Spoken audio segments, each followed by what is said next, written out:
오늘은 말씀을 시작하면서 이렇게 한번 따라했으면 좋겠습니다. 성경 안에 모든 것이 다 있습니다. 자, 이제 한번 따라했으니까 이제 옆 사람에게도 그렇게 인사할 수 있겠죠. 한번 따라해 보겠습니다. 성경 안에 모든 것이 다 있습니다. 아멘.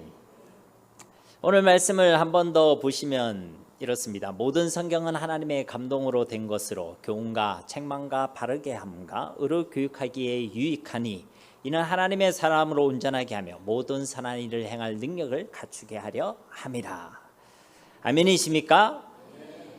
이 말씀에서 우리에게 제공하고 있는 정보가요, 두 가지가 있습니다. 하나는 이 성경의 저자가 바로 우리 하나님이시라는 것이죠. 이 성경이 바로 하나님의 말씀이란 것입니다.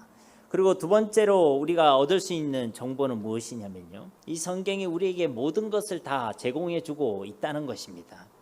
이 성경은 우리에게 교훈을 제공하기도 하고요, 또 우리에게 책망을 제공해 주기도 합니다. 또 우리를 바르게 하며 또 우리를 의로 교육하기에 유익함을 제공해 주기도 하지요. 그리고 이 모든 것을 통해서 이 성경은 우리를 하나님의 사람으로 온전하게 한다는 것입니다. 우리로 하여금 모든 선한 일을 행할 능력을 우리로 갖추게 한다는 것이죠. 즉 세상 사람으로 우리를 온전하게 만들어준다가 아니라 하나님의 사람으로 우리를 온전하게 만들어주는 그 힘과 그 모든 것이 어디에 다 있다고요? 이 성경 하나님 말씀 안에 다 있다는 것입니다. 우리가 하나님의 사람으로, 하나님의 일꾼으로, 하나님이 기뻐하시는 사람으로 우리를 온전하게 세울 그 능력이 이 하나님의 말씀 속에 다 있다는 것이죠. 선한 일을 행할 능력을 갖추게 함도 이 성경 안에 다 있다는 것입니다. 여러분, 이 선한 일이라는 것은 바로 하나님의 일을 얘기하겠죠. 우리가 하나님의 일을 감당할 수 있는 모든 힘이 어디에서부터 나오냐면 바로 이 하나님의 말씀으로부터 나오는 줄로 믿습니다. 이 선한 일이라는 것은 당연하게도 악한 일과는 반대되는 개념이겠죠. 결국 이 선한 일을 행할 능력이란 것은 악에 지지 않는 힘을 얘기하는 것입니다. 선을 행할 수 있는 힘을 얘기하는 것이죠. 우리가 이 땅을 살아가는 동안에 세상과의 싸움이 있고 또 죄와의 싸움이 있고 여러 가지 불신앙과의 싸움들이 있겠지요. 그 모든 싸움에 있어서 우리가 이기고 승리할 수 있는 그 모든 힘이 어디 있냐면 바로 하나님의 말씀 속에 있는 줄로 믿습니다. 쉽게 말해서 성경 안에 다 있다는 것입니다. 물론 세상 사람으로서 얻어야 할 모든 지식과 지혜가 이 성경 속에 있는 것은 아닙니다. 말 그대로 하나님의 사람으로 세우기 위한 모든 것이 다 있다는 것이죠. 라면을 끓이는 법은 성경에 없습니다. 청소를 잘하는 법도 성경 안에 있지 않죠. 주식 투자에 성공하는 법도 성경에 없습니다. 로또 복권에 나오는 숫자를 맞추는 법도 성경 안에 있는 것은 아니지요. 그러나 우리가 하나님의 사람으로서 이 땅을 살아가기 위해서 하나님의 사람답게, 그리고 하나님께서 약속하신 그 은혜와 복을 누리면서 행복하게 살아가는 그 거룩한 삶을 위한 모든 것은요, 이 성경 안에 다 있다는 것입니다. 우리가 구원받는 길도 성경 안에 다 있습니다. 우리가 제사함을 받는 길도 성경 안에 다 있습니다. 우리가 세상 가운데서 하나님의 뜻을 분별하고 하나님의 인도를 받는 길도 성경 안에 다 있습니다. 그러니까 이제 여러분이 성경 안에 다 있다고만 이야기하시면 됩니다. 세상을 이기고 승리하는 길도, 하나님의 응답을 누리는 길도, 하나님의 나라를 세워가는 길도, 다시 오실 주님을 예비하는 지혜도, 맞습니다. 여러분, 성경 안에 다 있다는 것입니다. 우리를 구원하실 예수님을 아는 지식도 성경 안에 다 있는 것이고, 그 예수님을 믿는 믿음의 비밀도 성경 안에 다 있는 것이고, 우리의 믿음이 자라고 성숙해지는 길도 하나님 말씀 안에 다 있는 것이고, 말씀을 통해 우리에게 하나님께서 제공해 주시는 줄 믿습니다. 그래서 오늘 말씀이 증거하고 있는 것입니다. 모든 성경은 하나님의 말씀인데 이 모든 성경은 우리로 하여금 하나님의 사람으로 온전하게 하는 그 모든 것을 우리에게 제공해 주고 있다라고 말씀하고 있는 것입니다. 진실로 하나님 말씀 안에 다 있음을 믿고 기대하고 소망하는 저와 여러분이 되기를 간절히 소망합니다. 저희 집에는 아들만 셋이 있습니다. 이 앞에 딱 나란히 앉아 있잖아요, 그죠? 그 중에 둘째와 셋째는요, 쌍둥이입니다. 쌍둥이. 이 녀석들의 생일이요, 쌍둥이에게 딱 어울리는 날짜입니다. 혹시 짐작하실 수 있겠습니까? 쌍둥이에게 어울리는 날짜 11월 11일입니다. 참 신기하죠. 이 녀석들이 잠자고 있을 때요, 이제 이불 밖으로 발이 삐죽 나와 있거든요. 근데 이 녀석들의 발을 딱 보면 발 4개가요 자기들의 생일을 알려주고 있습니다. 11월 11일. 근데 때로는 그렇게 나란히 놓여져 있는 그 발들을 보고만 있어도요, 이상하게 제가 아빠라서 그런 건가요? 마음이 그렇게 좋을 수가 없습니다. 뭔가 마음이 사랑과 그리고 또 그 아이들의 애틋한 마음으로 막 이렇게 벅차더라고요. 그 다리 11개, 11개 아니라 4개, 11월 11일만 봐도요, 행복한 책임감으로 가슴이 막 벅차더라고요. 지금은요, 이 녀석들이 길쭉길쭉해서 제법 커서요, 이제는 제법 사랑구실을 한다고 씩씩하게 다니고 있지만은 이 녀석들이 태어날 때는요, 아주 미숙아였습니다. 그래서 인큐베이터 안에 들어가서 몇 주를 보냈었죠. 그때는요, 제 아들인데도 이 녀석들에게 손을 대지 못하겠더라고요. 분명히 형태는 사람인데 너무 연약해서 손을 툭 대면 어떤 큰 일이라도 날 것 같아서 손을 대지 못했던 기억이 있습니다. 미숙아로 태어나서 그런가, 또 잔병치레는 얼마나 하는지 항상 중이염을 달고 살더라고요. 그래서 병원을 자주 갔던 기억이 있습니다. 그런데 그때 제가 함께 해주지는 못했습니다. 왜냐하면 저는 서울에서 그 당시 신대원 가정에 있었기 때문에요, 대부분의 육아는 저희 집사람이 홀로 감당해야만 했었습니다. 이걸 뭐라고 하죠? 이제 아시네요, 그죠? 예. 이걸 이제 독박 육아라고 하는데, 그러니까 이 쌍둥이는 태어날 때도요, 제가 그 곁에 있어주지 못했습니다. 혼자 병원에 가서 이제 저희 이모님이랑 같이 출산을 했었던 기억이 있거든요. 언제 한번 금요일 날, 이제 금요일 되면 제가 서울에서 내려오니까 서울에서 공부를 하고 집으로 돌아왔는데 집에 인기척이 없는 겁니다. 보통 이제 제가 가면요, 뭐 인사를 한다든지 우리 꼬물이들이 막 꼬물꼬물거리면서 와서 환영을 해준다든지 보통 그런데 아무도 인사를 안 해주는 겁니다. 아니, 멀리 서울에서 제가 피곤한 일주를 보내고 온 거 아니겠습니까? 사람이 왔는데 아는 척이라도 해야 되는 게 맞지 않나 싶어서 좀 따져야겠다, 이런 생각이 들었습니다. 그래서요, 큰 방문을 제가 딱 호기롭게 열었죠. 그런데 그때 제 눈앞에 보이던 그 장면이요, 아직도 제 눈에 선합니다. 저희 집사람이요, 앉아서 벽에다가 장롱에다가 등을 기대고 잠을 자고 있는 겁니다. 그의 기절에 있었다라고 말씀드리는 게 맞을 것 같습니다. 물론 저희 집사람이 앉아서 자고 있었다고 해서 그 장면이 제 기억에 남는다고 그렇게 이야기하는 것이 아닙니다. 그때요, 우리 그 방에 있는 풍경이요, 아주 인상적이었습니다. 저희 큰 아들은요, 어제 혼자 기어다니다가 엎드려져가 자고 있더라고요.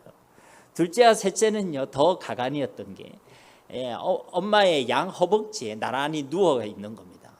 딱 누워 있고, 그리고 엄마는 그 아이들에게 젖병 2개를 한꺼번에 탁 물려가지고, 엄마들이 펼칠 수 있는 신공이 있잖아요, 그죠? 쌍둥이들에게 딱 펼치고 애들은 꿈을 오물오물거리면서 그걸 먹고 있고, 저희 집사람은 머리는 산발이 된 채로 여잔지 이게 귀신인지 모르는 채로 이렇게 앉아서 졸고 있던 그 장면이요, 제 눈에 아직까지 남아있다는 것입니다.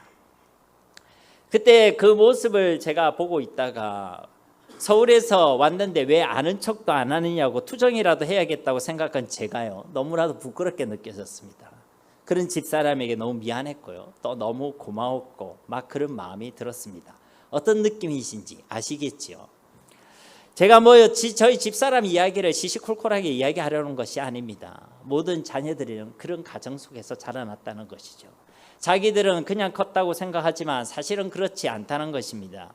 그 자녀들의 성장 속에는요, 수많은 부모의 희생과 말할 수 없는 사랑이 담겨져 있었던 것이죠. 태어날 때부터 엄마로부터 많은 것을 공급받고 한 생명으로 그들이 태어난 것입니다. 태어나서도 그냥 자란 것이 아니죠. 모유가 되었던 분유가 되었던 이유식이 되었던 수많은 영양분을 섭취하면서 그 육신이 한 명의 사람으로 성장하게 되었다는 것입니다. 그 육신만 그렇겠습니까? 그 사람의 정신, 인격, 가치관, 습관, 기술, 능력, 그 모든 것은요, 그냥 얻어진 것들이 아닙니다. 한 사람이 이처럼 성장하고 성숙해지는 가정 속에서는요, 가정이 되었던, 학교가 되었던, 여러 매체가 되었던, 어떤 사회 공동체가 되었던, 그 속에는 많은 사랑과 헌신, 그리고 교육과 훈련들이 틀림없이 있었다는 것입니다. 그냥 가만히 그 아이가 자라났다는 것이 아니란 것이죠. 이것은요, 우리의 영적인 부분에 있어서도 똑같은 것입니다. 우리에게 생명이 주어졌지만 그 생명이 그냥 자라고 성숙되어지는 것이 아니란 것이죠. 식물도 그 생명이 자라고 또 성숙해지기 위해서는 햇볕이 되었던 물이 되었던 영양소가 되었던 반드시 공급이 필요한 것처럼 우리의 영적인 부분도 자라고 성장하고 성숙하기 위해서는 바로 이 공급이 필요하다는 것입니다. 이것을 표현하자면 우리에게는 영혼의 양식, 생명의 양식이 필요하다는 것이죠. 그리고 하나님께서 우리에게 주신 생명의 양식, 영혼의 양식이 바로 하나님의 말씀, 성경인 줄 믿습니다. 우리가 음식을 먹지만 그 음식 중에는 우리의 몸에 해로운 것도 있습니다. 여러분 라면 좋아하세요? 별로 안 좋아하시는군요. 저는요 라면을 그렇게 좋아합니다. 그런데 이 라면이 그렇게 몸에 좋은 것은 아니거든요. 그렇게 몸에 해로운 음식들도 우리가 먹는 음식들 중에는 있습니다. 또 하나의 음식을 먹기에는 영양분이 불충분하기 때문에 여러 다양한 음식을 먹어야지만 영양소가 골고루 섭취되는 경우도 있죠. 그러나 하나님께서 주신 이 생명의 양식 하나님의 말씀은요, 우리가 하나님의 사람으로 온전하게 하고 우리를 자라게 하고 우리를 성숙하게 데 있어서 모든 것이 갖춰져 있는 하나님의 생명의 양식인 줄 믿습니다. 그러니까 우리는 이걸 뭐라고 얘기하죠? 완전식품이다 이렇게 얘기하죠. 하나님께서 우리에게 주신 영혼의 완전식품이 바로 이 성경 곧 하나님의 말씀이란 것입니다. 그렇기 때문에 이 성경 하나면 우리는 충분한 줄 믿습니다. 성경 하나면 충분하고 완전하다는 것이죠. 만약 저와 여러분이 성경 하나만으로도 부족하다고 여긴다면 이것은 우리가 성경을 몰라서 그런 것입니다. 그래서 착각하고 있는 것이죠. 우리가 하나님의 사람으로 우리를 온전하기 위한 모든 것이요 이 하나님의 말씀인 성경 안에 다 있습니다. 구원을 얻기 위한 모든 지혜가 성경 안에 충분하고 완전합니다. 우리가 하나님의 자녀로서 이 땅을 살아가기 위한 모든 지혜와 능력도 성경 안에 충분하고 완전하게 있습니다. 조금도 부족하지 않은 완전한 지혜와 능력과 신령한 은혜가 하나님의 말씀 속에 충분하고 완전하게 다 있는 줄로 믿습니다. 그러면 우리는 이것을 어떻게 해야 합니까? 이 성경을요 믿어야 될 줄로 믿습니다. 이게 오늘 키워드예요. 이 성경은 그 자체로 모든 것이 다 들어있고 완전한 영적인 완전 식품이라 할 수 있는데 중요한 것은 우리가 그것을 믿어야 한다는 것입니다. 밥상에 밥이 잘 차려져 있으면 뭐합니까? 먹어야지 배가 부르지. 가만히 보고 있는다고 배가 부릅니까? 물론 여러분들 부모님들이야 자식들이 맛나게 먹는 모습만 보아도 안 먹어도 배가 부르시지요. 예, 그랬다 치면 우리는 지금 다 다이어트에 성공하고 있을 것입니다. 그것은 우리의 마음이 그렇게 넉넉해진다라는 표현이지 진짜 우리가 안 먹고 배부를 수는 없다는 것이지요. 이처럼 하나님께서는 하나님의 말씀 속에 모든 것을 다 주셨고 우리를 온전하게 하는 모든 것을 그 안에 감춰두셨지만 우리가 이 성경을 안 읽으면 소용이 없는 것입니다. 읽어도 안 믿으면 소용이 없다는 것이죠. 우리는 이 성경을 읽어야 되는 것이고 이 성경을 읽을 때 믿음으로 읽어야 되는 줄로 믿습니다. 어떤 믿음을 가지고 이 성경을 대해야 되겠습니까? 바로 이 성경 하나님의 말씀이 진짜 하나님의 말씀임을 우리가 믿고 믿음으로 읽어야 될 줄 믿습니다. 사랑하는 성도님 여러분, 성경은 진실로 하나님의 말씀인 줄 믿습니다. 이것이 당연한 이야기인데 우리는 이 당연한 것이 당연히 되지 않을 때가 있다는 것이죠. 우리가 진짜 하나님의 말씀이 하나님의 말씀이라는 것을 우리가 믿게 되면 우리의 삶은 틀림없이 변하게 될 것입니다. 그러나 이 성경이 증거하고 있는 그 하나님의 말씀을 우리가 하나님의 말씀을 받아들이지 않는다면 우리의 삶은 아무런 변화가 일어나지 않는다는 것이죠. 성경이 아무리 우리에게 하나님의 전능하심을 증거하고 선포하고 있으면 무슨 소용이 있습니까? 내가 그것을 믿지 않으면 여전히 하나님이 전능하시지 않는 것처럼 우리는 삶을 살아가게 될 것입니다. 여전히 걱정하고 여전히 불안하고 여전히 염려하고 그때 그 순간만큼은 성경이 다른 이야기를 하는 것입니까? 아닙니다. 내가 염려하고 내가 걱정하고 내가 불안해하는 그 순간도 성경은 여전히 우리에게 선포하고 있는 것이죠. 하나님은 전능하시다. 하나님은 사랑이시다. 하나님 우리와 함께 계시다. 성경의 선포는 변함이 없는 것입니다. 중요한 것은 내가 그것을 믿고 있느냐. 그 하나님의 말씀을 내가 진짜 하나님의 말씀으로 믿고 있느냐. 그것이 중요한 것입니다. 내가 그것을 믿지 않으면 그 하나님의 말씀이 내게 아무런 소용이 없게 된다는 것이죠. 그렇기 때문에 우리는 이 말씀을 들을 때에 이 말씀을 읽을 때 우리는 하나님의 말씀을 하나님의 말씀으로 믿는 믿음으로 읽고 들어야 될 줄 믿습니다. 주의 말씀을 읽을 때 하나님의 말씀으로 읽으시고 하나님의 말씀을 들을 때 하나님의 말씀으로 들으시고 그 말씀을 증거할 때 진짜 하나님의 말씀을 믿고 증거하는 은혜가 우리 가운데 있기를 주님의 이름으로 축복합니다.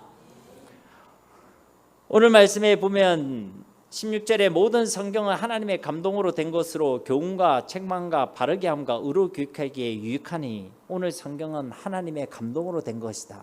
오늘 이 모든 성경은 하나님의 말씀이다 라고 증거하고 있다는 것입니다. 여러분 성경이 모두 몇 권입니까? 구약이 몇 권이죠? 신약이 몇 권이죠? 그래서 구구단을 알면 잘 맞출 수 있습니다. 3, 9, 27. 그래서 구약은 39권이고 신약은 27권. 그래서 합해서 66권이란 것이죠. 이 모든 성경이란 것은 이 66권에 있는 모든 성경이 다 하나님의 말씀이란 것입니다. 누군가는 이 말씀들 중에 어느 건 하나님의 말씀이 아닌 것 같다라고 얘기하는 사람들이 있습니다. 그들이 자유주의자들이죠. 어떤 사람은 66권 외에 또 다른 성경이 있다라고 이야기하는 사람들도 있습니다. 그건 복음주의적 기독교가 아닌 것이죠. 주로 이단이나 아니면 좀 건강하지 않은 단체들에 있어서는 이 성경 외에도 또 특별한 계시 다른 성경이 있다라고 주장합니다. 이슬람교는 코란경이 있다 얘기하고 가톨릭들은 외경이나 위경이 있다고 이야기하고 몰몬교는 몰몬경이 있다고 얘기하고 그러나 우리는 이 하나님께 주실 특별 계시인 성경은 오직 66권의 말씀밖에 없다고 우리는 고백하는 자들인 줄 믿습니다. 그리고 이 66권의 말씀으로만 우리는 충분하고 완전하다고 고백하는 자들이 바로 하나님을 믿는 자들이란 것이죠. 이 성경이 기록했는데 이 성경이 우리에게 주어질 때에 이 성경을 기록하신 분은 하나님이십니까? 아니면 사람이 기록했습니까? 자, 1번 하나님이 기록했다. 2번 사람이 기록했다. 자, 1번 손 들어보세요. 2번 손 들어보세요. 예. 손 안 드신 분은 네가 얘기해라. 예, 저 엄밀히 말하면 기록은 사람이 한 게 맞죠. 예, 사람이 기록했습니다. 성경이 제일 첫 66권의 성경 중 제일 첫 성경이 무엇이죠? 창세기입니다. 그 창세기로부터 5권의 성경, 우리가 흔히 말하는 창출 레민신이라는 이 5권의 성경을 우리는 모세오경이라고 이야기하죠. 그런데 이 5권의 성경을 모세오경이라고 얘기하는데 그 말은 이 5권의 성경을 누가 기록했다는 것입니까? 예, 모세가 기록했다는 것입니다. 근데 성경 66권의 제일 마지막 성경은 무엇이죠? 예, 요한계시록입니다. 이 요한계시록은 누가 기록했죠? 예, 사도 요한이 기록했습니다. 근데 여러분 보십시오. 제일 처음 성경을 기록한 기록자 모세는요, 기원전 1500년경의 사람입니다. 그리고 이 요한계시록을 기록한 이 사도 요한은요, AD 1세기경의 사람이에요. 쉽게 말하면 이 간격이요, 1500 더하기 100이란 것이죠. 그럼 몇 년입니까? 1600이 나오는 숫자가 나오죠. 결국 이 성경은 1600년이라는 시간 동안 기록되어졌다라는 것입니다. 그것을 한 사람이 기록했느냐? 아니란 것이죠. 한 가문에서 한 단체에서 관리했느냐? 그것도 아니란 것입니다. 이 1600년이라는 이 시간 동안 약 40여 명의 기록자가 이 성경을 기록했습니다. 구약에 32명, 신약에 8명. 제가 약이라고 이야기하는 이유는 기록자가 정확히 누구인지 알 수 없는 성경들도 있기 때문에 약 40여 명의 기록자가 기록했다는 것입니다. 그런데 이 40여 명의 기록자가 각기 시대도 다릅니다. 1600년의 시간이 걸렸다고요. 그리고 문화도 다릅니다. 서로 일면일식도 없는 경우도 있고요. 서로 살아갔던 지역도 다르다는 것입니다. 우리도 살다 보면 한 세대 차이가 얼마나 큰지 세대 차를 느낀다 이런 표현을 쓰지 않습니까? 우리 아이들과 우리가 생각하는 생각 자체가 완전히 다릅니다. 그래서 우리가 볼 때는 아이들이 외계인처럼 보이기도 하고 아이들이 우리를 볼 때는 아주 고지식한 사람들로 보일 수도 있는 것이죠. 우리가 한 세대만 지나도 그 세대 차를 느끼는데 이 1600년 시간은 정말 어마어마한 기간이라 할 수가 있는 것이죠. 그런데 놀랍게도요, 이 성경은 마치 한 사람이 기록한 것처럼 그 목적과 주제들이 그리고 그 내용들이 놀랍게도 일관성과 통일성을 가지고 있다는 것입니다. 성경의 각 건들과 그리고 그 안에 있는 각 장과 각 절들이 서로 뭔가 방향이 맞지 않다거나 전혀 엉뚱한 이야기를 하는 부분이 전혀 없다는 것이죠. 이것이 기적이라면 정말 기적이라고 할 정도로 이 성경은 꼭 어떤 한 존재가 그 문체와 표현에 있어서만 각기 다른 40여 명의 표현을 사용했지만 그렇지만 분명한 일관성을 가지고 통일성을 가진 그 목적과 의도를요 정확하게 기록하고 있는 책이 바로 이 하나님의 말씀인 성경이란 것입니다. 그러면 이 성경의 기록자들은 바로 우리 40여 명의 사람들이지만 이 성경의 저자는 누구이십니까? 바로 우리 하나님이신 줄 믿습니다. 그러니까 우리 하나님께서 40여 명의 그 기록자들의 문체와 표현과 언어를 사용해서 그들을 영감하셔서 당신의 의도와 목적과 그리고 당신의 뜻을 일관성 있게 통일성 있게 기록해서 오늘날 우리에게 주신 책이 바로 성경 말씀이란 것입니다. 이것을 신학적으로 어려운 말로 성경의 유기적 영감설이라고 표현하는 것이죠. 왜 이 어려운 말까지 사용하느냐? 제가 있어 보려고 이야기하는 것이 아닙니다. 이 성경 말씀이 바로 하나님의 말씀이란 것이죠. 베드로후서 1장 21절 말씀에 보면요, 예언은 언제든지 사람의 뜻으로 낸 것이 아니요 오직 성령의 감동하심을 받은 사람들이 하나님께 받아 말한 것임이니라. 그래서 이 성경은 사람들이 그냥 사람의 뜻으로 그렇게 기록한 것이 아니란 것이죠. 이 성경은 오직 하나님의 성령의 감동하심을 받은 사람들이 하나님으로부터 받은 것을 기록한 것이라고 말씀하고 있는 것입니다. 그러므로 사랑하는 성도님 여러분, 이 성경을 진짜 하나님의 말씀으로 믿으시기를 주님의 이름으로 축복합니다. 그래야 세상을 이기고, 그래야 우리가 이기고 승리하는 삶을 살아갈 수가 있는 것이죠. 우리가 이 땅을 살아가다 보면요 정말로 많은 일을 만나게 됩니다.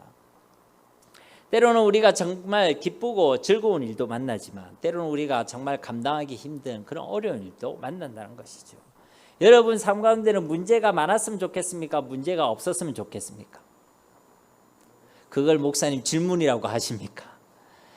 우리 삶 가운데 문제라는 건 당연히 없었으면 좋겠죠. 그러나 그 문제라는 불청객은요 우리가 초청하지 않아도 항상 우리를 찾아오게 되어 있습니다. 맞지요? 그런데 그런 상황들, 그런 환경들은요 시시각각 변합니다. 영원한 것이 없다는 것이죠. 그러나 하나님의 말씀은요 영원한 줄 믿습니다. 그렇기 때문에 우리는 다른 어떤 것보다 하나님의 말씀을 진짜 하나님의 말씀으로 믿어야 한다는 것입니다. 그래야 요동하지 않고 그래야 이기고 승리한다는 것이죠. 우리가 처해져 있는 지금의 이 환경이요 현실이면 분명합니다. 그러나 진짜 사실은 아닙니다. 우리가 직면해 있는 지금의 상황이 우리의 현실이 맞지만 진짜 사실은 아니란 것입니다. 진짜 사실, 진짜 영적인 사실은 오직 하나님의 말씀밖에 없는 줄 믿습니다. 이런 믿음이 있는 사람은 어떤 현실 속에서도 흔들리지 않는 것입니다. 어떤 환경과 어떤 상황과 어떤 위기, 어려움 속에서도 반드시 이기고 승리하게 될 줄로 믿습니다. 왜냐하면 환경이 아무리 힘들고 어렵더라도 상황이 내 뜻대로 되지 않는 상황이라 할지라도 우리를 향한 그 하나님의 말씀은 변함이 없기 때문에 그런 것이죠. 그 위기 속에서도 그 어려움 속에서도 하나님이 우리에게 말씀하고 있는 그 말씀에 주목할 수 있는 힘을 가지고 있다는 것입니다. 어렵지만 힘들지만 아프지만 내 뜻대로 되지 않는 상황이지만 그 속에서도 하나님의 변치 않는 말씀을 볼 수 있다는 것이죠. 하나님께서 이 모든 것을 알고 계신다는 것을 내가 믿고 신뢰한다는 것입니다. 하나님이 진실로 이 상황 가운데서도 나를 사랑하신다고, 그 하나님이 나를 지키시고 보호하시겠다고, 그 하나님의 능력은 전능하시다고, 그 하나님이 우리와 함께 계시고 영원히 떠나지 아니하신다는 그 말씀을 듣고 그리고 그게 주목할 수 있는 힘을 가지고 있다는 것입니다. 그러면 여러분 승리하게 되어 있지 않습니까? 힘들어도 어려워도 내 귀에는 그게 힘든 상황의 소리가 들리는 것이 아니라 나를 사랑하고 나를 전능하시다 하나님의 음성이 들리면 내가 이기고 승리할 수 있지 않겠습니까? 저는요 신앙생활하다가 그런 경험들이 참 많이 있습니다. 분명히 내 상황은 울고 있어야 되는데, 내 상황은 정말 어디 가서 통곡을 하고 있어야 되는데, 내 상황은 지금 염려와 걱정으로 정말 미칠 것 같은 그런 상황이 되어야 하는데 제 마음이 평안한 거예요. 제 마음이 평안한 겁니다. 이건 제 인격의 훌륭함이 아닙니다. 하나님께서 은혜를 주셔서 말씀에 귀를 기울이게 하고 말씀이 하나님의 말씀을 믿어지게 하는 하나님의 은혜를 주신 줄로 믿습니다. 그러니 흔들리지 않는 것이죠. 나의 현실을 초월할 수 있는 하나님의 은혜와 능력을 공급받게 된 줄로 믿습니다. 그러니 이 현실이요 틀림없는 현실이지만 그것이 진짜 사실이 아니란 것이죠. 진짜 사실은 변치 않는 하나님의 말씀밖에 없는 줄로 믿습니다. 이것은요 현실을 외면해라, 현실을 도피해라 이런 말씀이 아닙니다. 틀림없는 그 현실 속에서 여전히 내재되어 있는, 여전히 변함없는 영적 사실, 하나님의 말씀에 주목하라는 하나님의 음성인 줄 믿습니다. 문제 속에서도 그 문제보다 더 크고 위대하신 하나님을 우리가 발견할 수 있을 때 우리는 세상을 이기고 승리하게 된다는 것이죠. 그런데 그 하나님을 어디서 발견합니까? 문제 속에 하나님이 뿅 하고 나타나시나요? 아니죠. 말씀을 펼치면 그 말씀 속에서 하나님 우리를 만나주시고 우리 가운데 말씀하시고 우리 가운데 역사하시는 줄 믿습니다. 여러분, 그렇기 때문에 우리는 말씀 위에 굳게 서야 되는 것이죠. 그래야 흔들리지 않는다는 것입니다. 바라고 원하건대 여러분의 삶과 여러분의 가정이 하나님의 약속하신 말씀 위에 견고히 세워지기를 주님의 이름으로 축복합니다. 어떤 사람은 자꾸만 자기가 가지고 있는 지식과 경험을 가지고 성경을 이해하려고 합니다. 그래서요, 성경이 이해되지 않는다고, 성경을 믿지 못하겠다고 이야기하시는 분이 있습니다. 성경에서 얘기하는 게 우리 지식과 경험밖에 있는 이야기들이 너무나도 많죠. 죽은 자가 살아났다고 합니다. 처녀가 아무 일도 없는데 잉태하여 아들을 낳았다고 합니다. 하나님이 이 우주 만물을, 천지 만물을 창조하셨다고 말씀합니다. 하나님이 한 분 하나님인데 성부, 성자, 성령 삼위 하나님으로 존재한다는 우리가 이해할 수 없는 말을 성경이 증언하고 있습니다. 그러니 잘 안 믿어진다는 것입니다. 자신의 지식과 경험 속에 없는 이야기이기 때문에 그것을 받아들일 수 없다는 것이죠. 그런데 여러분, 우리가 가지고 있는 지식과 경험이 그렇게 대단합니까? 그렇지 않습니다. 우리가 이 세상을 살아가고 많은 지식과 경험을 가지고 있지만 우리가 아는 질서와 법칙과 정보들보다는 우리가 모르고 있는 질서와 법칙과 정보들이 훨씬 더 많이 있습니다. 만약에 2000년 전에 누군가가 그분들에게 얘기하는 겁니다. 금속이 있는데 이 금속이 하늘을 날아다니고 이 금속이 사람들이 금속을 타고 다니고 이 금속이 우주까지도 간다. 이런 이야기를 했으면 2000년 전에 있는 사람이 그 사람 보고 뭐라고 얘기했겠습니까? 욕하지 마시고요. 네, 욕하지 마시고. 뭐라고 얘기했겠습니까? 정말로 이상한 사람이라고 이야기하지 않았겠습니까? 왜냐하면 그 당시에 있는 그 사람들의 지식과 경험 속에 없는 이야기이기 때문에 그렇습니다. 그런데 제가 오늘날 여러분에게 이야기한 겁니다. 여러분 아십니까? 여러분, 금속이요, 세상을 날아다니는 금속이 있습니다. 사람들이요, 그것을 타고 다니기도 하고 그것을 통해 정보를 수집하기도 하고 사진도 촬영하기도 하고 그런 시대가 되어졌습니다. 여러분 혹시 감동받으시는 분이 있으신가요? 아무도 없죠. 왜냐하면요, 이미 여러분의 지식과 경험 속에 있는 이야기를 해서 제가 그런 것입니다. 사람이 단순하거든요. 제가 이전에 섬기던 교회에서요, 그 목사님께서 이런 부분을 얘기할 때 꼭 예화로 드는 이야기가 있었습니다. 숫자 이야기인데 여러분들 수학 좋아하시죠? 잠깐 수학 시간을 가져보겠습니다. 자, 어려운 문제입니다, 여러분. 1 더하기 1이 뭡니까? 너무 어렵나요? 1 더하기 1은 2죠, 2. 이거는요, 여러분들한테 제가 아무리 감동적이게 이야기를 해도 별 감동이 안 되실 겁니다. 한번 제가 감동적이게 얘기를 해볼까요? 여러분 아십니까? 1 더하기 1이 2입니다. 2. 여러분 감동이 되세요? 하나도 감동이 되지 않죠. 왜냐하면 여러분의 지식과 경험 속에 있는 이야기를 해서 그런 겁니다. 그런데 이제 제가 다른 이야기를 해볼게요. 여러분, 1 더하기 1은 6입니다. 이러면 이제 여러분 머릿속에 이제 제 눈에도 보이거든요. 이게 무슨 말인가 싶어서 머리 위에 까마귀가 까 하고 지나가는 게 이제 보입니다, 여러분. 왜냐하면 1 더하기 1이 6이라는 이야기는 내 지식과 경험 속에 없는 이야기거든요. 그래서 저게 무슨 소린가, 아니면 무슨 넌센스인가, 아니면 무슨 문제의 함정이 있는가, 무슨 뜻인가, 그런 물음표를 제기할 수 있게 된다는 것이죠. 그런데 제가 한번 설명을 해보겠습니다. 지식과 경험을 드리겠다는 것이죠. 여기서 말하는 1 더하기 1이라는 것은 생명의 법칙을 얘기하는 것입니다. 그러니까 1 더하기 1이 어떠냐면, 당시 그 교회에, 제가 섬기던 교회에 담임 목사님과 사모님을 이미 결혼하셨다는 것이죠. 그래서 1 더하기 1입니다. 그 6이 됐다는 것은 자녀가 몇 명이란 것이죠? 4명이란 것이죠. 벌써 여러분은 응용 문제를 이제 해결하신 것이죠. 제가 그러면 문제를 다시 한번 내겠습니다. 제 가정 같은 경우는 1 더하기 1은 뭡니까? 네, 여러분 맞습니다. 이제 하산하셔도 돼요. 그러니까 왜 그러냐면 이제 1 더하기 1이 6이라는 이야기를 제가 설명했을 때 그 얘기였어, 별거 없네, 이렇게 여러분 생각하실 수 있겠죠. 왜? 내 지식과 경험 속에 들어왔으니까. 여러분 그만큼요, 사람은 단순한 것입니다. 자신의 지식과 경험 속에 있는 이야기를 하면요, 받아들여요. 쉽게 인정합니다. 그런데 지식과 경험 속에 없는 이야기를 하면요, 받아들이기 힘들어해요. 잘 안 믿습니다. 그게 그냥 사람일 뿐이에요. 그런데 하나님은요, 우리 지식과 경험 속에 갇혀 계신 분이 아니십니다. 적어도 내 지식과 경험 속에 없다고 얘기하면 내가 그게 아니다라고 얘기할 게 아니라 잘 모르겠다고 얘기해야 정당한 거지. 그렇지 않습니까, 여러분? 그러니까 성경을 읽을 때 자꾸만 지식과 경험으로 이해하고 판단하려는 것은요, 어리석은 것이에요. 그것으로 성경이 깨달아지는 것이 아닙니다. 성경은요, 믿음의 책이고 순종의 책인 줄로 믿습니다. 이 말이 무슨 말이냐? 오늘 설교 제목이기도 하지 않습니까? 이 성경 말씀은 연구와 이해와 노력으로 깨달아지는 것이 아니라 우리가 믿을 때 깨달아지는 것이 성경 말씀이고, 이 말씀에 우리가 순종할 때 깨달아지는 것이 바로 하나님의 말씀인 줄 믿습니다. 믿음이 없이는 깨달아질 수가 없는 책이죠. 이 성경은요, 성령의 감화감동으로 지어진 기록된 말씀입니다. 그런데 성령 하나님이 안 계신 사람이, 믿음이 없는 사람이 이 성경을 깨달을 수 있습니까? 절대 깨달을 수가 없는 것이죠. 그냥 역사책으로 보는 것입니다. 그냥 교훈집으로 보는 것이죠. 하나님의 말씀으로 그 속에 어떤 하나님의 마음이 있는지 그건 전혀 알 수가 없다는 것입니다. 그러니까 믿음으로 성령 하나님이 함께 계신 자가 이 성경을 볼 때에 이 성경이 깨달아지는 것입니다. 이해돼서 믿는 게 아니라 믿음으로 믿었기 때문에 이 하나님의 말씀이 깨달아지고 이해되는 게 이 성경의 원리란 것이죠. 또 이 성경은요, 순종의 책입니다. 우리가 잘 아는 요한계시록 1장 3절 말씀에 보면 이 예언의 말씀을 읽는 자와 듣는 자와 그 가운데 기록한 것을 지키는 자는 복이 있나니 때가 가까움이라. 이 성경에 대해서 읽기만 하는 사람이 있습니다. 어떤 사람은 듣기만 하는 사람도 있죠. 물론 이것도 복된 것입니다.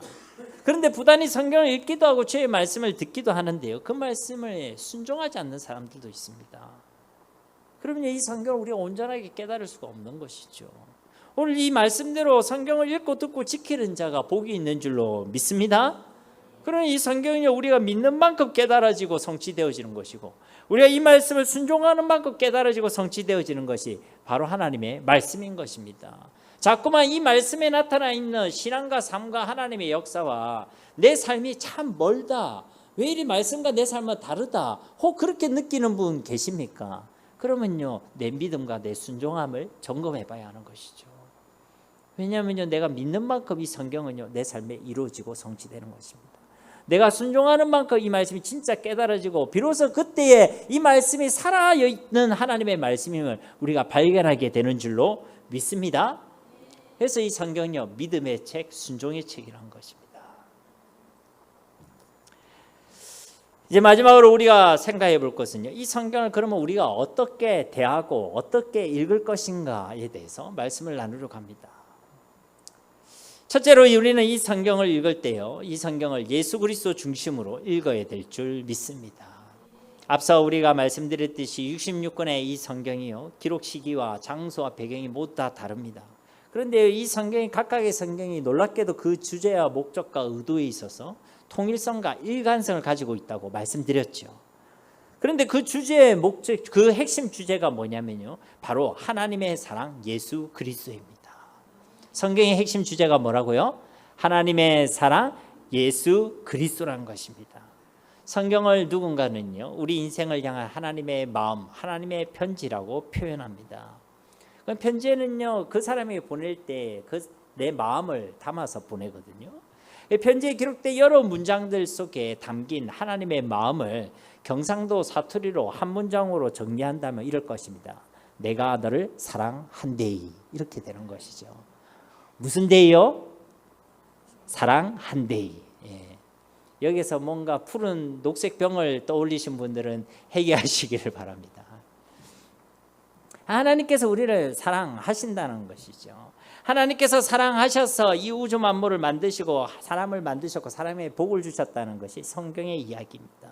하나님은 우리를 사랑하셔서 범죄한 우리 인생들을 위하여 메시아 그리스도를 약속하시고 그 약속을 중심으로 온 이스라엘과 온 열방의 우주 역사를 움직이고 계신다는 이야기가 바로 이 성경 이야기라는 것이죠.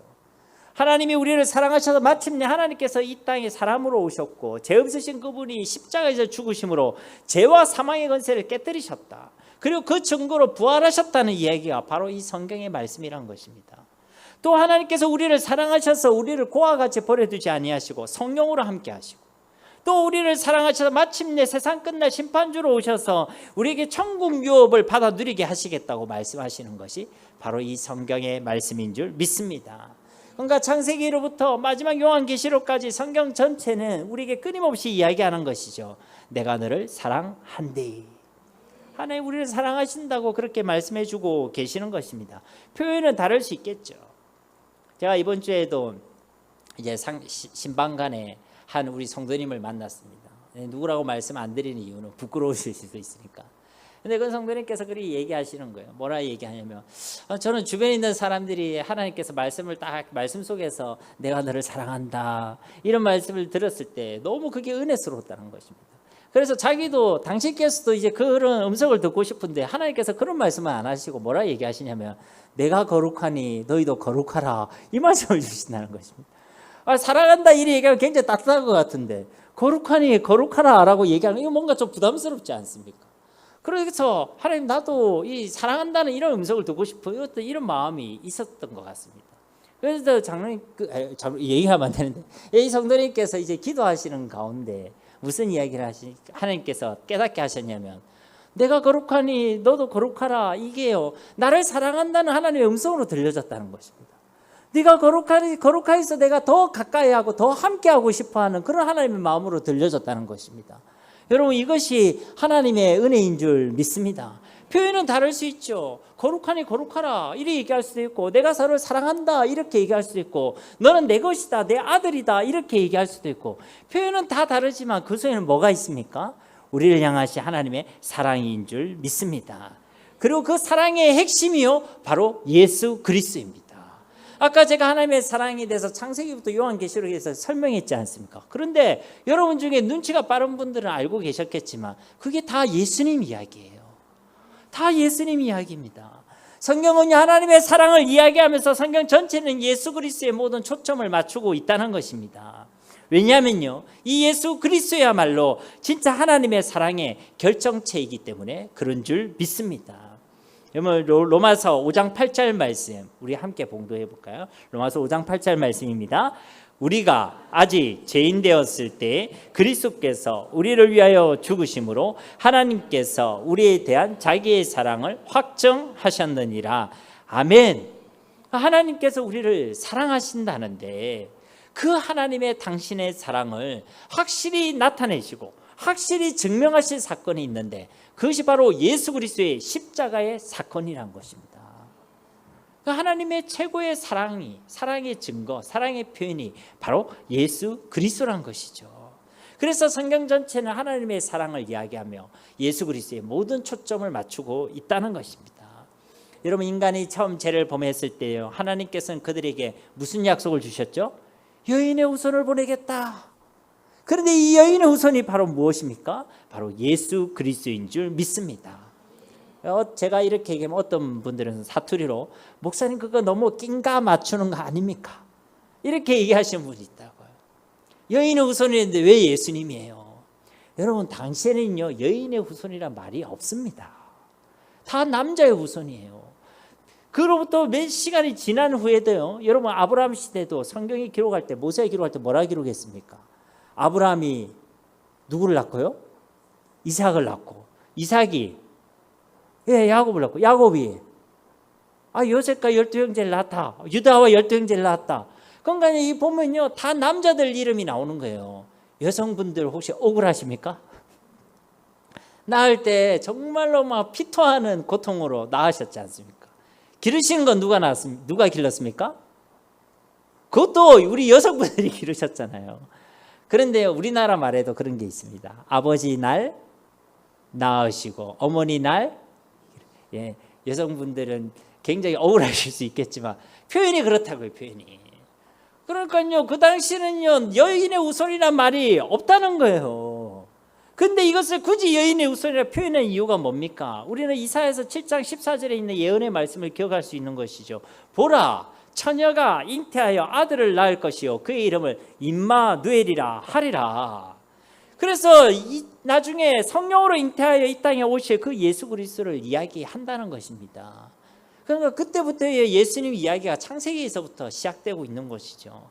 그들이 범죄함으로 수치를 당하고 있는 그때도 그들의 수치를 가리기 위해서 하나님께서는 가죽옷을 지어 입히셨죠. 그 가죽옷이 예표하는 게 예수 그리스도입니다. 뒤에 가인과 아벨 이야기가 나오죠. 그 아벨의 제사 가운데 있었던 양과 피도 바로 예수 그리스도를 예표하고 있는 것이죠. 노아의 홍수 시대에 방주에만 들어가면 산다. 그 방주를 이야기하는 것도 바로 예수 그리스도인 것입니다. 아브라함에게 언약을 세우실 때도 한 씨를 통하여 천하 만민이 구원받겠다. 갈라디아에서는 그 씨를 씨들이라 하지 않고 씨라고 이야기했다. 그 단수를 얘기했거든요. 한 사람을 통해서 천하 만민이 복을 얻을 것이다. 바로 예수 그리스도를 이야기하는 것입니다. 이스라엘이 출애굽할 때도 유월절 어린 양의 피를 통해서 출애굽하지 않습니까? 오직 예수 그리스도를 통해서만 구원을 얻을 수 있음을 증거하신 것입니다. 구약의 성막과 정결법, 특히 제사법과 제물과 피를 통해서 끊임없이 예수 그리스도의 피와 구속의 은혜를 증거하신 것이죠.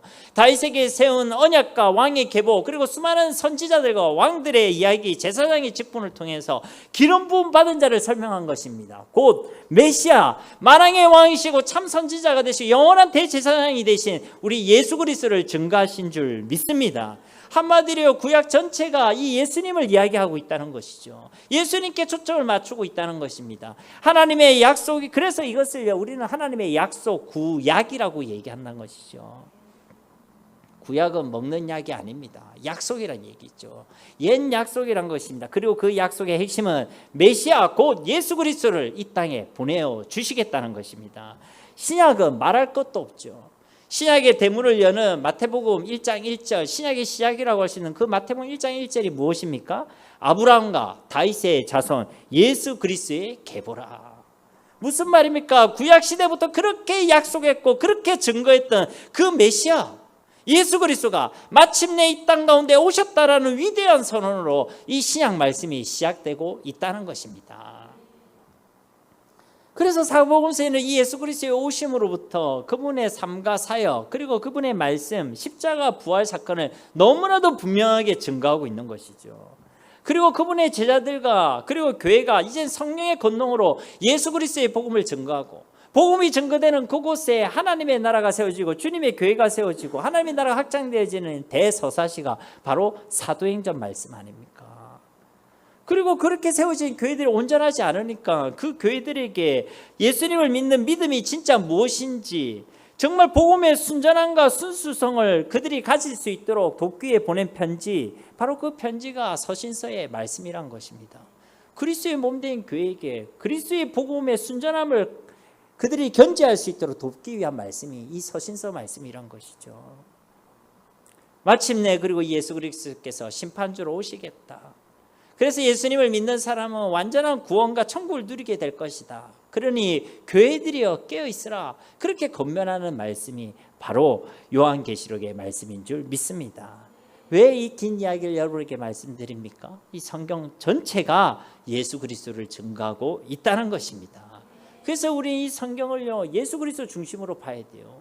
성경이 예수님을 증거하고 있는 이유는 분명한 것입니다. 왜? 우리가 구원받는 길도 예수님밖에 없고, 하나님이 함께 하시는 이름도 예수님밖에 없고, 하나님의 은혜와 복을 누리는 길도 예수님밖에 없고, 우리가 세상을 이기고 승리하는 길도 예수님밖에 없고, 하나님께서 우리를 사랑하셔서 최고의 복을 주시길 원하는데 그 최고의 복의 내용이 뭡니까? 예수 그리스도. 그러니까 여러분이 지금 이급을 하면 너 무조건 돈 번다는 정말 정보가 있다. 그냥 돈도 아니고 뭐 100억을 버는 돈이 있다. 여러분 그걸 여러분 자녀에게 알려줄까요? 안 알려줄까요? 이건 나만의 비밀이 하고 입 닫으실 겁니까? 아니죠. 이게 진짜 복되다고 생각하면 그것만 이야기할 겁니다. 하나님이 우리를 사랑하셔서 진짜 복을 주시길 원하신다고요. 근데 하나님께서 주시고자 하시는 그 최고의 복의 내용이 뭐라고요?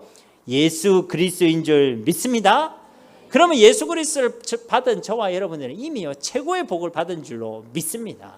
예수님 외에 자꾸 다른 거 있어야 된다, 다른 게 필요하다 이러지 마시고 예수님 한 분만으로 충분하고 만족함을 고백하는 저와 여러분이 되어야 할 줄 믿습니다. 그래서 성경은 이 예수 그리스도를 증거하고 있다. 이것은 비단 제 이야기가 아닙니다. 예수님께서도 그리 말씀하셨죠. 누가복음 24장 27절 말씀에 보면 이에 모세와 모든 선지자의 글로 시작하여 모든 성경에 쓴 바 자기에 관한 것을 자세히 설명하시다.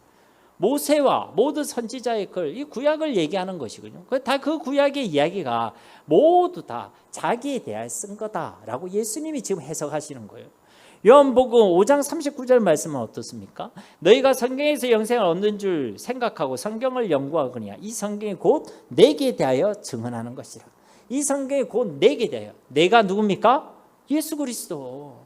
그러니까 이 성경이 곧 예수 그리스도를 증거하는 거라고 예수님께서 친히 말씀해 주시는 것이죠.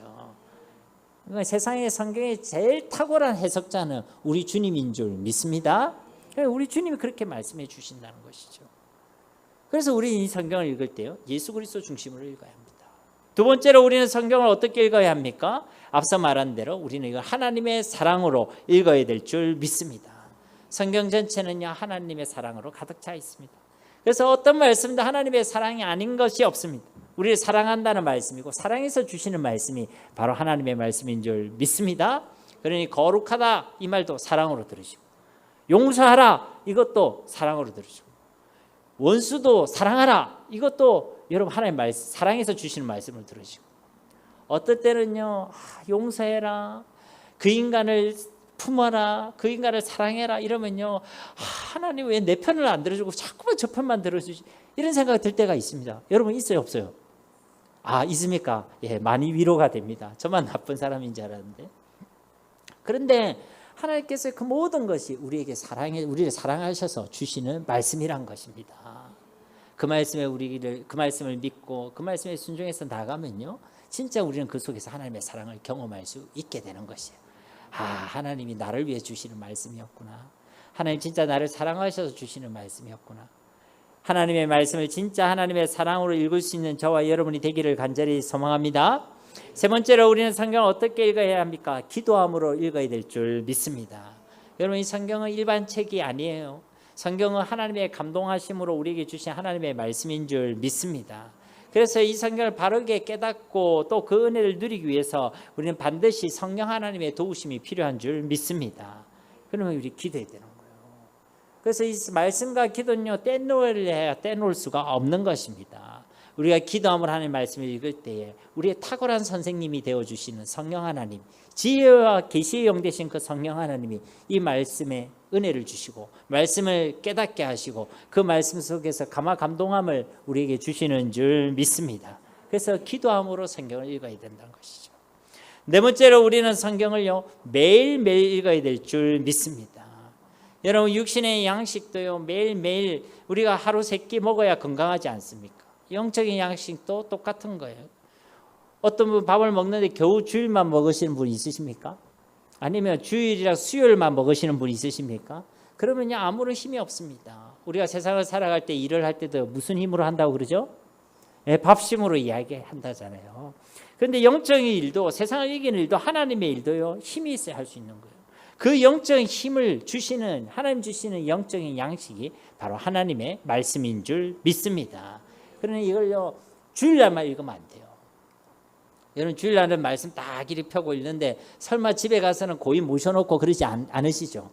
혹시 먼지 묻을까 봐 가방 안에 그대로 두고 지퍼 다 고이해가 잠궈두고 그러지 않으시죠? 항상 이 말씀을 매일매일 읽고 듣고 그 말씀을 지켜 행하는 저와 여러분이 되어야 할 줄 믿습니다. 우리 매일매일 공급받아야 되는 거예요. 끝으로 우리는 이 성경을 믿음과 순종함으로 읽어야 할 줄 믿습니다. 오늘 말씀의 제목이죠. 이 성경은 믿음의 책, 순종의 책입니다. 우리가 하나님의 말씀을 믿는 만큼, 순종하는 만큼 우리 이 말씀을 하나님의 살아있는 말씀으로 경험하게 될 줄로 믿습니다. 말씀을 맺도록 하겠습니다. 사랑하는 성도님 여러분, 이 성경은요, 진실로 하나님의 말씀입니다. 이것을 믿는 믿음이 있다면 이 말씀이 살아 역사함을 우리 가운데 경험하게 하실 줄 믿습니다. 우리가 온전한 하나님의 사랑으로 자라고 성장하고 살아가는 데 있어서 공급해야 될 모든 것이 이 성경 안에 다 있습니다. 그리고 이 성경 전체를 통해 우리 하나님께서는요, 우리를 사랑한다고 증거하고 계십니다. 예수 그리스도를 말씀하시고 예수 그리스도를 통해 하나님의 그 영원하고 신실하고 변함없는 사랑을 우리에게 증거해 주신다고 말씀하고 계시는 것이죠. 하나님께서는 이 사랑을 우리가 모르기를 원하지 않으십니다. 이 사랑을 알기를 원하시죠. 어떻게 알 수 있습니까? 이 성경을 읽어야 되겠죠. 이 성경을 믿음으로 대하고 순종함으로 대해야 될 줄 믿습니다. 그러면 이 성경을 통해 우리 하나님의 그 놀라운 사랑을 발견하고 경험하게 된다는 것이죠. 그러면 여러분 행복할까요? 안 행복할까요? 예, 그러면 진짜 행복하게 되는 것입니다. 저 시편 기자가 고백했듯이 그러면 이 말씀이요 어떤 송이꿀보다 더 달게 느껴질 것입니다. 그리고 어떤 정금보다 더 귀하게 느껴질 줄로 믿습니다. 이 하나님의 말씀을 통해 매일매일 하나님과 깊은 교제를 나누는 우리 모두가 다 되시기를 주 예수님의 이름으로 간절히 축원드립니다. 우리 이 시간 말씀을 기억하시면서 함께 기도하기를 소망합니다. 주님, 이 말씀을 내가 믿음과 순종함으로 대하게 하옵소서. 이 말씀을 예수 그리스도의 중심으로 보게 하시고 이 말씀을 통해 하나님의 사랑을 날마다 경험하고 확신하는 우리 모두가 되게 하옵소서. 이 말씀 안에 모든 것이 다 있는데 이 말씀을 통해 우리를 온전한 하나님의 사랑으로 세워가시는 하나님의 능력을 경험하게 하옵소서. 우리 말씀을 기억하시면서 함께 기도하며 나가도록 하겠습니다. 살아계신 아버지 하나님 감사합니다. 오늘도 우리에게 하나님의 귀한 말씀을 주심을 감사드립니다.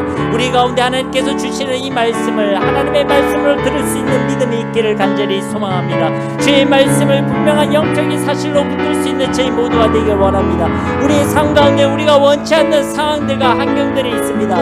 우리가 감당하기 힘든 그런 현실도 있습니다. 하나님 그 속에서도 우리가 하나님의 말씀에 주목하길 원합니다. 하나님의 말씀으로 우리가 믿음이 있기를 원합니다. 이 모든 현실보다 더 크고 위대하신 하나님을 바라볼 수 있는 변치 않는 하나님의 약속을 붙들 수 있는 믿음이 우리 가운데 있기를 간절히 소망합니다. 그래 우리가 어떤 상황과 형편 가운데서도 이기고 승리하며 요동하지 않는 삶을 살아가길 원하오니 주여 우리에게 은혜를 베풀어 주시옵소서.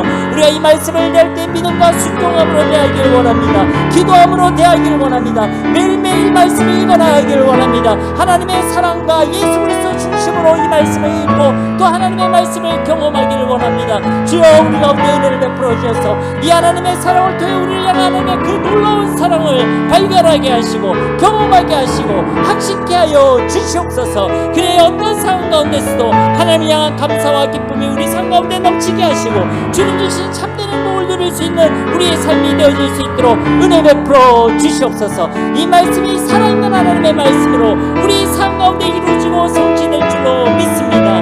우리 가운데 역사하실 하나님을 기대합니다. 감사드리며 예수님의 이름으로 간절히 기도드립니다.